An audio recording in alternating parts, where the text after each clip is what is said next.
Satu hal yang paling sering dibicarakan dalam bisnis, apalagi marketing ya, itu adalah brand ya. Brand ini memang jadi aset yang paling paling berharga dari setiap bisnis gitu ya.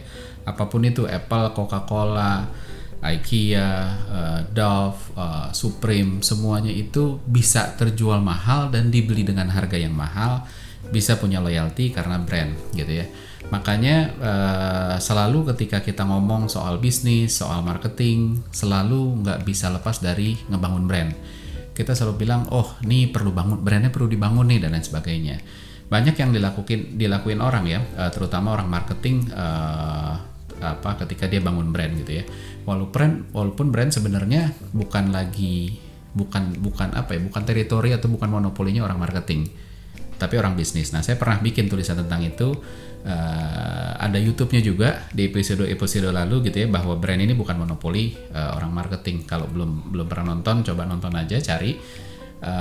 Tapi menarik bahwa the science of brand itu sebenarnya nggak baku gitu ya. Jadi saya juga coba cari-cari, saya belasan tahun belajar tentang brand, cari-cari nggak ketemu apa sih sebenarnya brand dan gimana caranya bangun brand, apa yang dibutuhin dan lain sebagainya. Nah, ilmu brand ini tuh bukan ilmu yang pasti kayak kita mau bikin website, ada coding, ada pastinya gitu kan, atau kita hitung-hitungan itu udah pasti. Ini amat sangat nggak pasti dan orang bilang banyak jalan menuju Roma gitu ya.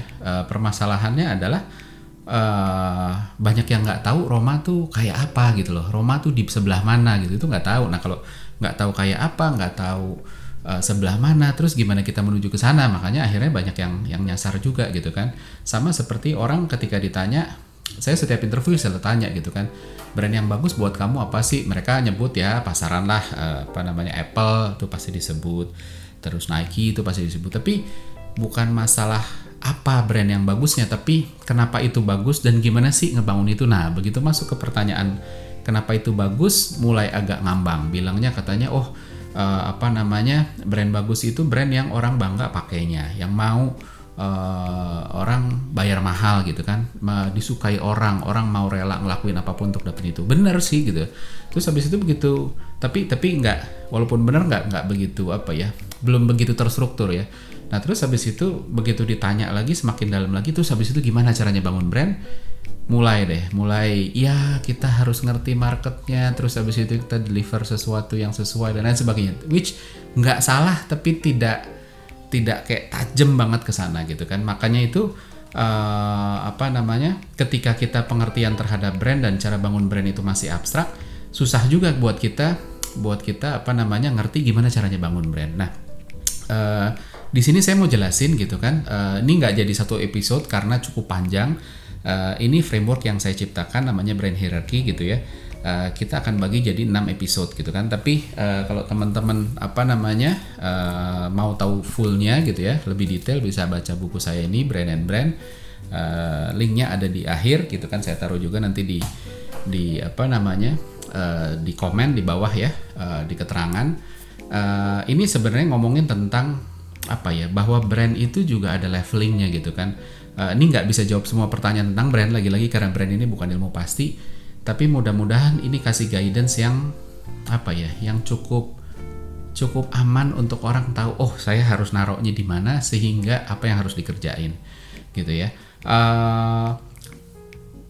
Jebakannya adalah banyak sekali, ini brand hierarchy ini saya bikin ketika saya ngeliat bahwa banyak orang yang tidak tahu gitu kan gimana caranya, bahwa brand itu ada levelnya. Terus habis itu ketika ngebangunnya caranya begini, itu cuma sampai tangga pertama, kalau bangunnya gini bisa sampai tangga ketiga dan lain sebagainya. Nah, tapi secara struktur ada 3 variabel penting yang saya gunakan untuk mendefine brand hierarchy ini. Yang pertama itu adalah fungsional, seberapa brand ini dibawa secara fungsional.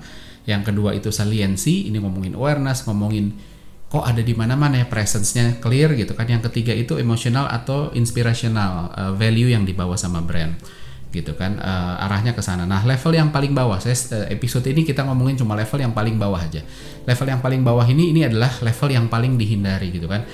Ini nggak ada yang berencana untuk masuk ke brand di level ini, tapi banyak sekali yang terjebak masuk ke sini gitu ya.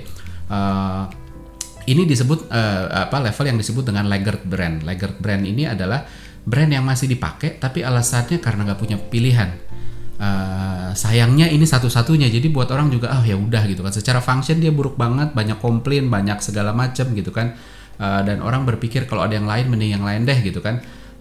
Ada beberapa brand juga yang ada di sini karena monopoli, jadi orang nggak punya pilihan gitu kan, jadi ya udahlah gitu kan, biarin juga gitu kan, ya kita nggak bisa apa-apa juga, nggak punya pilihan gitu kan.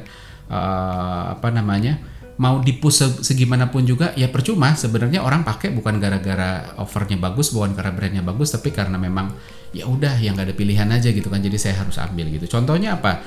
Kita bisa ngelihat beberapa brand-brand punya pemerintah yang zaman dulu ya, bukan zaman sekarang, kayak TVRI dulu kita ya udah gitu kan, aduh ini kok ada ini ada itu, tayangannya begini tayangannya begitu segala macam, kita komplain ya udahlah gitu kan, mau apa lagi, adanya cuma itu waktu TV swasta belum masuk. Terus habis itu PLN juga sama, listrik bayar per ya udah gitu kan.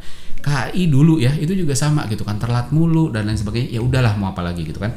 Functionnya nggak bagus, tidak memuaskan, sehingga yang lain juga nggak bantu gitu. Artinya yang lain tuh apa ya, kayak tadi saliensinya, awareness, presence-nya bagus gitu, terus habis itu buat apa gitu kan, nggak ada yang bisa dilakukan dari itu gitu kan. Jadi terkenal itu penting gitu ya, which ini juga harus hati-hati, nanti kita bahas di episode selanjutnya gitu. Tapi kan brand yang banyak yang berusaha untuk nge-push supaya awareness-nya tinggi, saliensinya bagus gitu ya.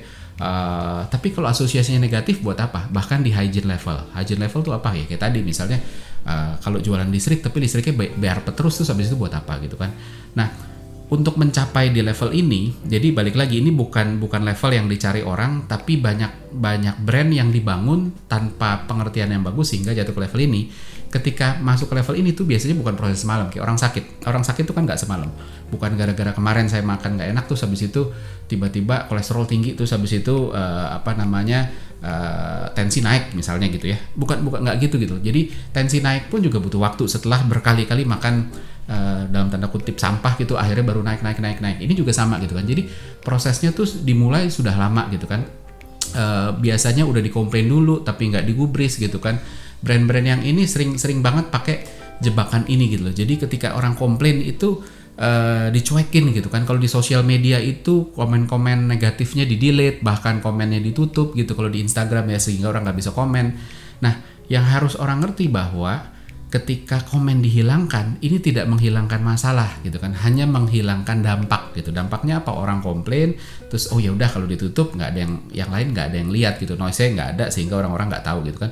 Tapi bukan berarti orang lain nggak bisa komplain yang sama. Nanti orang lain bisa komplain yang sama juga, karena masalahnya bukan di komplain, masalahnya adalah entah di product experience dan sebagainya. Sama kayak orang sakit gitu ya, orang demam lalu minum paracetamol, ya turun gitu, tapi bisa naik lagi gitu kan. Maka dari itu kan kalau 3 hari, kalau kita minum obat paracetamol gitu ya, 3 hari nggak sembuh disuruh ke dokter. Karena apa? Karena artinya ada penyakit yang tubuh kita nggak bisa nyembuhin sendiri. Dan demam itu sebenarnya cuma gejala bahwa ada yang salah dengan tubuh kita, sehingga kita yuk coba deh ke dokter, kurang lebih kayak gitu. Kalau 3 hari nggak sembuh, berarti memang harus ke dokter. Kalau nggak, berarti ada sesuatu yang lebih besar. Sama juga kalau misalnya kita di kantor gitu, terus tiba-tiba alarm kebakaran bunyi, padahal lagi ada tamu gitu kan. Terus kita suruh pegawai kita, udah deh matiin aja alarmnya gitu kan. Alarmnya mati, nggak berisik, tamunya nggak terganggu, kita meeting nggak terganggu, tapi apinya tetap ada gitu, apinya belum padam gitu kan. Jadi harus dimengerti bahwa menghilangkan komplain, menutup kesempatan orang untuk komplain itu sama sekali tidak menyelesaikan masalah. Bahkan tahu-tahu ya sama kayak tadi, kalau alarm kebakaran dimatiin, terus habis itu orang bisa tiba-tiba kaget nanti, totonya kok semua udah kebakar gitu ya, sampai kita udah telat gitu. Jadi ketika itu udah telat, bahaya banget. Nah, bahaya juga untuk brand untuk itu tadi, untuk mengabaikan suara-suara negatif ini gitu kan. Dan banyak sekali brand-brand yang apalagi brand pemerintah ya, kalau atasan udah ngomong, yang bawah tuh kayaknya oke. Dan yang bawah itu dengar cerita buruk, nggak pernah disampaikan ke atasan. Karena apa? Nanti dimarahin, nanti dan lain sebagainya. Jadi hal-hal kayak gitu. Nah, jadi balik lagi, walaupun komplain itu menghilangkan komplain, membuat komplain itu hilang dari dari public room, itu membantu dalam jangka pendek, tapi ini justru amat sangat berbahaya gitu. Karena kita sebenarnya harus lihat komplain ini sebenarnya sebagai satu kepedulian konsumen, satu kepercayaan. Orang komplain kenapa sih? Karena dia masih percaya bahwa kita bisa ngatasin komplain itu, bisa menyelesaikan komplain itu gitu kan. Selain beberapa hal lain ya, termasuk ya mereka juga mau punish kita gitu. Ketika wah lu nggak bagus, gue komplain aja supaya dipunish. Apalagi dikomplainnya di sosial media atau di rubrik pembaca atau apapun itu gitu. Nah, tapi ketika lebih bahaya adalah ketika orang sudah tidak komplain lagi pakai produk kita, udah nggak komplain gitu kan, padahal dia nggak happy, orang udah pada sampai tahap yang ya udahlah gitu kan, mau apa lagi gitu. Nah, jadi hati-hati ini. Nah, brand-brand laggard ini punya pattern yang sama gitu. Jadi mereka mengabaikan komplain, mereka tidak melihat komplain sebagai sesuatu yang sebenarnya bisa digunakan untuk perbaikin produk gitu. Mereka menyingkirin gitu kan, tanpa core problemnya itu diselesaikan gitu. Nah, sehingga nanti ya udah orang tetap pakai tapi menggerutu. Pakai karena apa? Karena nggak punya pilihan, entah itu satu-satunya, entah itu paling murah, entah itu yang paling dekat rumah saya, entah itu dan lain sebagainya gitu kan. Nah, bahayanya adalah nanti sampai satu titik komplain itu terlalu besar, terus orang udah nggak mau pakai. Akan ada titiknya di situ, apalagi ketika orang punya pilihan untuk nggak pakai produk kita gitu ya. Yang kedua adalah ketika suatu saat pemain lain masuk gitu kan, bahkan ketika belum terbukti performanya, mereka mau coba karena ya sudahlah, lebih baik saya gambling kepada sesuatu, bahkan ketika itu juga belum tentu lebih baik dibanding yang udah pasti nggak oke gitu kan. Karena ya udah nggak ada kemungkinan lebih jatuh lagi, ini udah paling parah, jadi gimana caranya kita bisa naik gitu kan, walaupun itu juga masih kemungkinan gitu ya. Nah, brand kalau udah masuk di level ini itu susah banget untuk naik gitu kan, nggak bisa dijanjiin dengan iklan-iklan keren, nggak bisa dengan borong media, dengan influencer segala macam, nggak ada yang percaya gitu kan, nggak ada yang percaya gitu kan, kepercayaannya udah nggak ada gitu kan, sama kayak misal dan butuh waktu. Ketika beneran kita berubah itu butuh waktu gitu ya. Contoh kayak apa?